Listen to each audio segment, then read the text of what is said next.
মানববন্ধনে উপস্থিত অনেক গণ্যমান্য ব্যক্তিবর্গ আছেন। আমি সবার কথা সুনির্দিষ্টভাবে বলছি না, সকলকে আন্তরিক কৃতজ্ঞতা জানাচ্ছি, ধন্যবাদ জানাচ্ছি।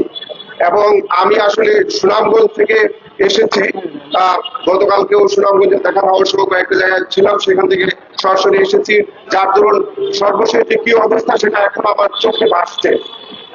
সম্মানিত উপস্থিতি, আপনারা জানেন যে হাওরে এখন যে সময়টা চলছে, এই সময়ে হাওরে উচ্ছ্বাস থাকার কথা ছিল, হাওরের খোলায় খোলায় আনন্দ উল্লাস থাকার কথা ছিল, কিন্তু আমি যে দেখে এসেছি হাওরের মানুষের মধ্যে এক বোবা কান্না আমি দেখতে পেরেছি। তাদের চোখের সামনে তাদের অনেক স্বপ্নের যে ফসল, সেই ফসল তৈরি যাচ্ছে, তারা দেখছেন কিচ্ছু করার নেই।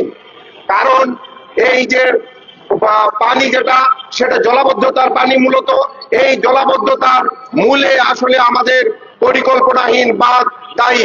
আজকে হাওরে যে মানবিক সংকট দাঁড়িয়েছে, সেই সংকট শুধুমাত্র পরিবেশ প্রকৃতির উপর দায় চাপিয়ে আমরা কোনোভাবেই রেহাই পেতে পারি না।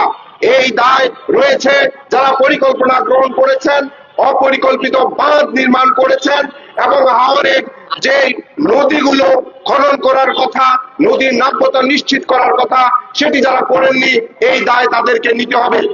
আমরা জানি ইতিমধ্যে মাননীয় প্রধানমন্ত্রী ঘোষণা দিয়েছেন যে যারা ক্ষতিগ্রস্ত হয়েছেন তাদেরকে 3 মাস প্রণোদনা দেওয়া হবে, খাদ্য সহায়তা দেওয়া হবে। আমরা মনে করি যে শুধু 3 মাস নয়, এই খাদ্য সহায়তা সারা বছর ব্যাপী দেওয়া প্রয়োজন। আগামী ফসলটার আগ পর্যন্ত সেই সহযোগিতা অব্যাহত রাখতে হবে।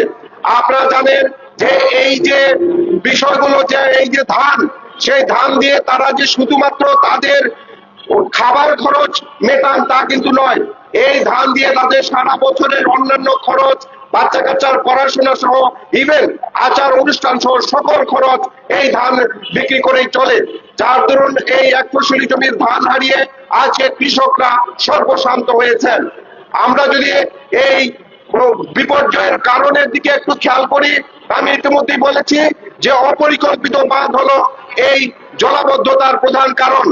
এই বাঁধ নিয়ে সীমাহীন অনিয়ম ও দুর্নীতি হয়েছে।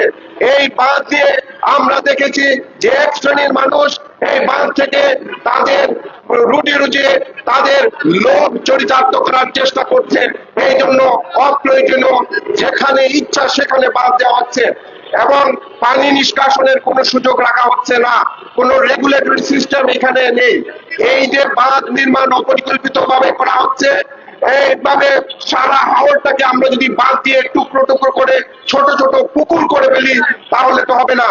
হাওরের একটি স্বাভাবিক চরিত্র আছে, হাওরের স্বাভাবিক চরিত্র যদি বজায় না থাকে, তাহলে এর প্রকৃতি পরিবেশ যদি বিনষ্ট হয়, তাহলে সারা হাওর অঞ্চলের মানুষের জীবনযাত্রায় এর প্রভাব পড়ে।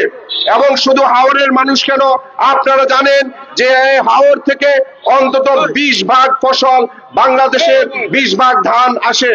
তাহলে হাওরে যখন বিপর্যয় হয়, সেই বিপর্যয় সারা বাংলাদেশে পড়ে, এবং বর্তমান বৈশ্বিক পরিস্থিতি এবং জাতীয় পরিস্থিতিতে এই হাওরের দুর্যোগ সারা দেশে একটি নেতিবাচক প্রভাব ফেলতে পারে। যার দরুন আমি মনে করি যে শুধুমাত্র হাওরবাসী নয়, আমাদের সবাইকে এই ব্যাপারে সোচ্চার হতে হবে। আমরা জানি যে হাওরে এই যে অনেক, আমি নিজে দেখে আছি যে ধান, স্তূপীকৃত ধান যেগুলো রয়েছে, সেই ধান দিয়ে চারা গজিয়েছে, এবং সবুজ ধান আমি নিজে দেখেছি টেনে টেনে তোলা যাচ্ছে না, এমন ভাবে আষ্টে পৃষ্ঠে আঠালো ভাবে ধানগুলা লেগে আছে। এই ধান তো কোনো কাজে লাগবে না, কিন্তু অধিক খরচ করে বেশি টাকা দিয়ে শ্রমিক দিয়ে এই ধানগুলো তারা কাটিয়েছেন। এই ধান এখন তাদের কোনো কাজে লাগে না। অথচ আমরা জানি দেশের বিভিন্ন জেলায় শত শত হাজার হাজার ড্রায়ার পড়ে আছে। সেই সব ড্রায়ার যদি আগে থেকে হাওরে পাঠানো হতো, তাহলে হাওরে আজকে ধানের যে বিপর্যয় হয়েছে, সেই বিপর্যয় হয়তো আমাদের দেখতে হতো না। যার দরুন আমরা মনে করি অবশ্যই সরকারকে অবিলম্বে সকল জায়গা থেকে ড্রায়ার এনে হাওরে পাঠাতে হবে। হাওরের মানুষের পাশে সরকার দাঁড়াবে, সেই প্রত্যাশা আমরা রাখছি। এবং একই সাথে শ্রমিক সংকট হওয়ার একটা বড় কারণ হলো বজ্রপাত। বজ্রপাতে এবছর রেকর্ড পরিমাণ মানুষ মারা গিয়েছে। সেই বজ্রপাতকেও আমরা শুধুমাত্র প্রকৃতির উপর দায় চাপিয়ে আমরা রেহাই পেতে পারি না।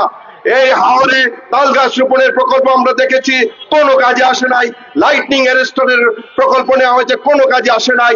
এর মানে হলো সঠিকভাবে বিজ্ঞানসম্মতভাবে যথাযথ প্রক্রিয়ায় এইসব প্রকল্প নেওয়া হচ্ছে না। এটি হাওরবাসীর অধিকার নিয়ে এক ধরনের ছিনিমিনি বলে আমরা মনে করি।